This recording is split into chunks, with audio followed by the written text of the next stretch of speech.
Começa agora o Bibliocast, o podcast da Biblioteca Central da Unicap, que apresenta novidades, produtos, serviços e curiosidades referentes a bibliotecas e temas afins. Olá pessoal, meu nome é Ana Beatriz, bibliotecária. Estamos começando o terceiro episódio do Bibliocast, o podcast da Biblioteca da Universidade Católica de Pernambuco. Olá pessoal, meu nome é Pedro Manuel e também sou bibliotecário da Unicap. Sejam bem-vindos ao nosso Bibliocast. Hoje recebemos a bibliotecária Luciana Vidal, chefe do setor de formação e desenvolvimento do acervo da Biblioteca da Unicap, para conversarmos sobre a coleção da biblioteca, sua importância, tipos de materiais, obras raras. Luciana, seja bem-vinda. Bem-vinda, Luciana, ao nosso Bibliocast. Tudo bem com você? Tudo bem, Bia, graças a Deus. Oi, Pedro. Oi, Bia. Eu fico feliz em receber o convite que vocês me fizeram para participar desse podcast com vocês. Luciana, você coordena o setor de formação e desenvolvimento do acervo há 10 anos, não é isso? Fala um pouco desse trabalho e da equipe, quais as competências e habilidades o profissional deve ter para trabalhar neste setor. Certo, Bia. Veja, eu costumo dizer que trabalho no setor vital para a biblioteca, pois é de onde os livros saem com todo o tratamento necessário para ficar disponível para o usuário, de forma a facilitar o acesso ao material que ele vá precisar. Por exemplo, o livro chegando na biblioteca por doação ou por compra, ele vai passar por um processo minucioso, um caminho, até chegar à estante.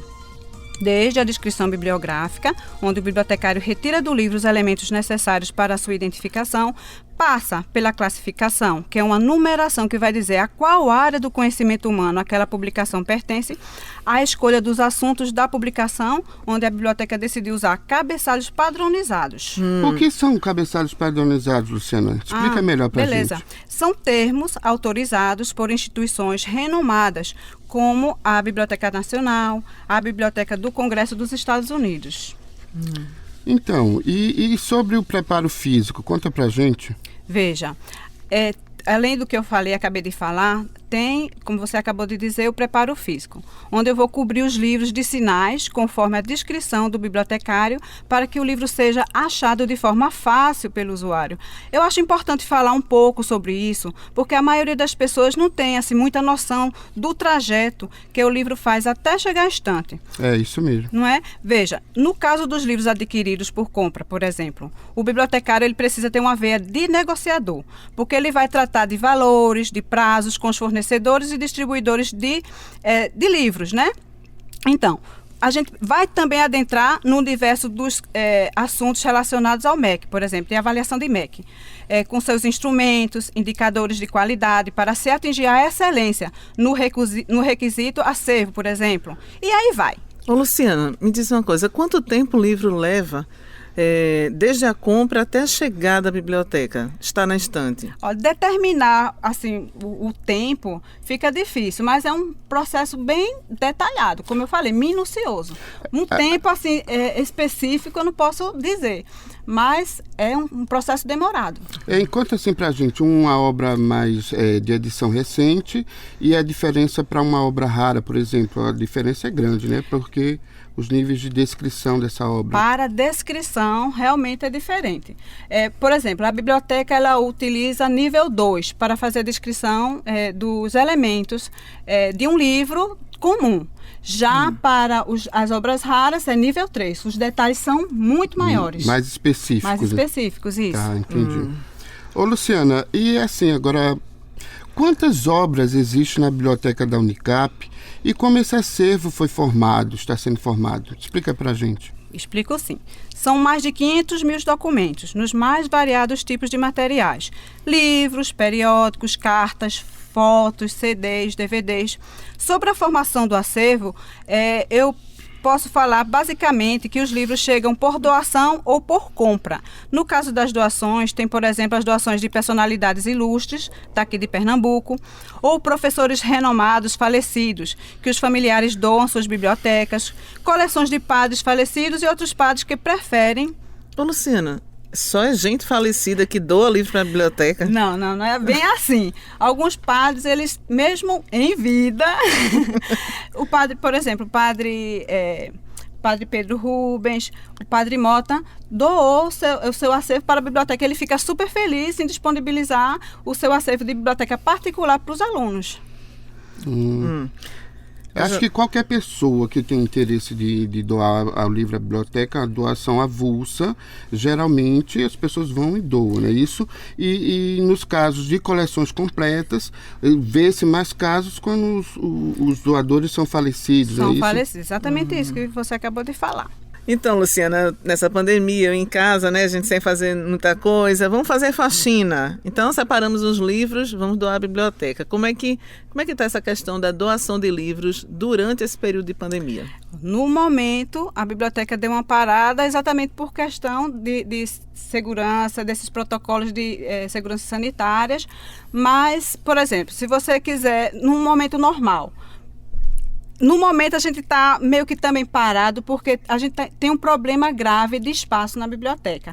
Então está passando por uma triagem bem rígida, certo? Para poder receber esse material, se for realmente pertinente à temática daquela obra que você está doando para a gente, se for atual, se for pertinente aos conteúdos de cursos oferecidos aqui pela universidade, aí passa por essa triagem, essa seleção, e aí a gente vê se pode incorporar o acervo. Ô Luciana, e pegando o gancho de Bia dessa questão de fazer a faxina em casa e também a qualidade da obra, né? O estado físico. Exatamente, porque muita importantíssimo. gente pode querer doar Exato. aquele livro que está cheio de fungo, de e cupim, contaminar, inclusive, o nosso acervo. tirar Não da casa pode. Exato. É muito importante verificar isso. Foi importante você falar. Luciana, a biblioteca recebeu na última avaliação de curso, né, pelo MEC, em 2019, o conceito 5, né, que é a nota máxima. O que faz a biblioteca da Unicap ter esse conceito? Olha, Bia, na minha opinião, considero trabalho em equipe, empenho, dedicação e a busca da excelência e, claro, né, o acervo adequado conforme as emendas do curso. Agora, passando por outro polo assim, de discussão bem polêmica, eu acredito, o que você acha que as obras impressas serão substituídas pelas plataformas de e-books e periódicos online? Qual a sua opinião? Pedro, isso aí é bem polêmico.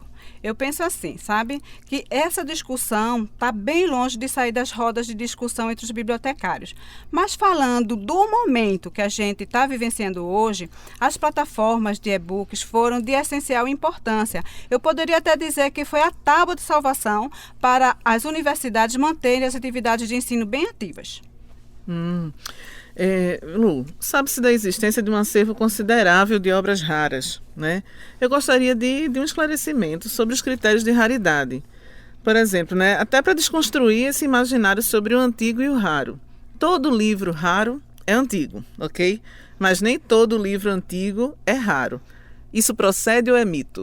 Olha, Bia, pessoal, como você falou sobre esse imaginário de achar que todo livro antigo é raro, eu poderia usar uma frase de Rubens Borba, aquele autor do livro O Bibliófilo Aprendiz.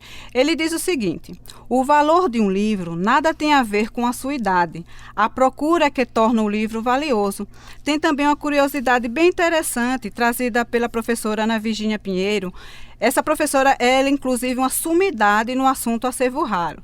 Ela diz que antiguidade não é sinônimo de raridade, nem garante o mérito do livro. E por que ela afirma isso?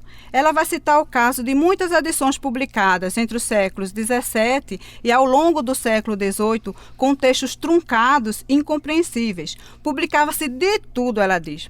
E ela cita o caso da obra de Johann Despauterius. Ele descreveu um apanhado de tantos absurdos que seu nome Despautério virou sinônimo de disparate, de asneira, de tolice. Gente, essa aí eu não sabia não, viu, Luciana? Pois então, né, um despautério. Aprendemos mais essa, né? Então a gente vai dar um recado, um despautério também, fazer um doações de livros cheios de fungos. Cheio de fungo que não serve para nada. Que não serve para nada, não para ficar na casa da pessoa, nem menos ainda na biblioteca, né? Isso. É verdade. Luciana, ainda nessa questão das obras raras, como foi formado esse acervo? Fala um pouco dessa história. Que obras você destacaria nessa coleção? Olha, Pedro, ao longo dos anos, a biblioteca foi recebendo as coleções de personalidades ilustres do cenário pernambucano, obras consideradas de rico valor informacional. Exemplo, foi doada à biblioteca a coleção particular do jurista e professor da Unicap, o professor falecido José de Moura Rocha. Padres falecidos que possuíam suas bibliotecas particulares, a universidade entregava as coleções aos cuidados da nossa biblioteca e assim por diante. Então, mas me fala sobre a coleção, mais informações específicas. Eu gosto de falar muito da Congregação Mariana. É uma coleção muito famosa que compõe o acervo da biblioteca. Ela possui um grande tesouro intelectual da cultura católica. A formação do acervo dessa coleção teve início mais ou menos na década de 30, e os congregados eram não somente clérigos, mas também leigos, como Luiz Delgado, Manuel Lubambo, Nilo Pereira e outros. Inclusive, eu estava dando uma olhada sobre a Congregação Mariana, tem um artigo muito bom do professor Newton Darwin. Que também está na biblioteca, esse artigo, né? Isso. Beleza. Pegando esse gancho ainda de descrição, obras raras, então, assim, dá para mensurar quanto tempo descreve-se uma obra rara do tipo dessa coleção Mariana? Não dá, Pedro, porque eu vou usar a palavra relativo, porque tem um nível de detalhes, de notas incrível que a gente precisa descrever, e descrever com muito cuidado. Ex-libris, ex-donos e outras... Dedicatória. São muitos itens a serem descritos para compor as notas desse tipo de obra. A gente lembra de um trabalho da biblioteca que foi feito, que tirou os fragmentos encontrados nessas coleções, legal, né? E que formou um acervo bem paralelo, né? Coisas encontradas dentro dos livros, santinhos, objetos, mensagens. Nós fizemos uma exposição maravilhosa sobre o tema. Qual é o nome mesmo da exposição? Memória e Esquecimento. Maravilhosa essa exposição. O bibliotecário, ao passo que estava fazendo a descrição, fazendo a catalogação, ia descobrindo esquecimentos, folhetos, recadinhos, santinhos dentro das obras. Aí Pedro teve um tino maravilhoso de fazer uma exposição sobre esses documentos, né, levantados. O que as pessoas esqueciam mais dentro dos livros? Eu lembro que esqueciam flores desidratadas, cartas de amor, né? Tinha bilhetes, tinha muitos santinhos, né? Tinha alguma coisa de Santa Terezinha, Isso, do Menino Jesus, relíquia uma relíquia de Santa Terezinha do Menino Jesus. Que preciosidade, né? Nas coleções especiais de obras raras, né? Exatamente. Muito interessante. De fato, as pessoas costumam guardar muitas coisas dentro dos livros. Dos livros. É um hábito. Exato. Eu esqueci de falar de uma obra, a obra mais antiga que a gente tem no acervo, das coleções especiais e raras. É o livro de Santo Agostinho, Cidade de Deus, de 1610. Acreditem, o livro está em condições físicas maravilhosas. Um livro de 1610. E a qualidade do material, né? Isso implica também ambiente de conservação, né? Exato, claro. Tudo isso contribui. Tratamento. Veja só, Luciana, eu me lembro lá da biblioteca escolar, né, nos idos de 1900 e lá vai o tempo, né? Bolinha, né? Deixa pra lá, né? A imagem de 3 macaquinhos, né? E a frase que dizia: quem não lê, mal fala, mal ouve, mal vê, né? Segundo consta, a frase é atribuída a Monteiro Lobato, né? O que você me diz desse pensamento com relação à importância da leitura e dos acervos da biblioteca? Bia, de fato, quem mal lê, mal ouve, mal fala, mal vê. Significa aqueles que não leem e se limitam ao comum, não se posicionam com senso crítico, não conseguem perceber o que há além dos discursos. Nesse contexto, as bibliotecas são de extrema importância para a formação de leitores.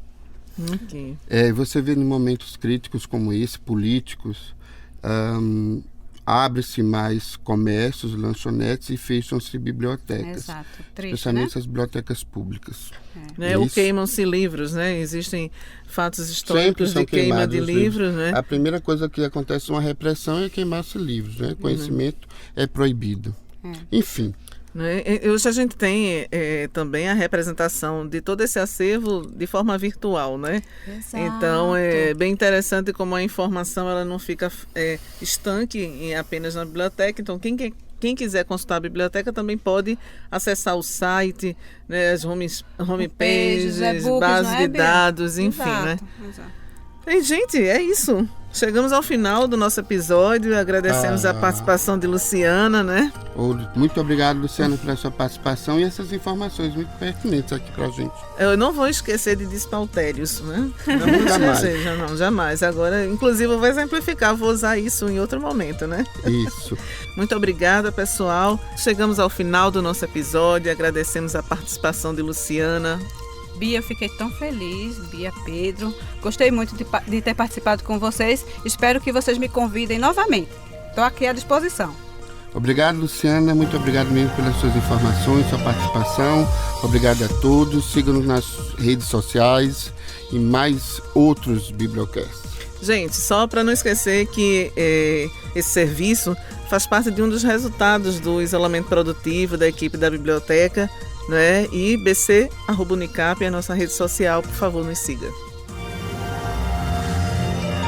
Você acompanhou o Bibliocast, o podcast da Biblioteca Central da Unicap. Apresentação: Ana Beatriz e Pedro Manuel. Supervisão: Alba Rejane. Produção e direção: Del Souza.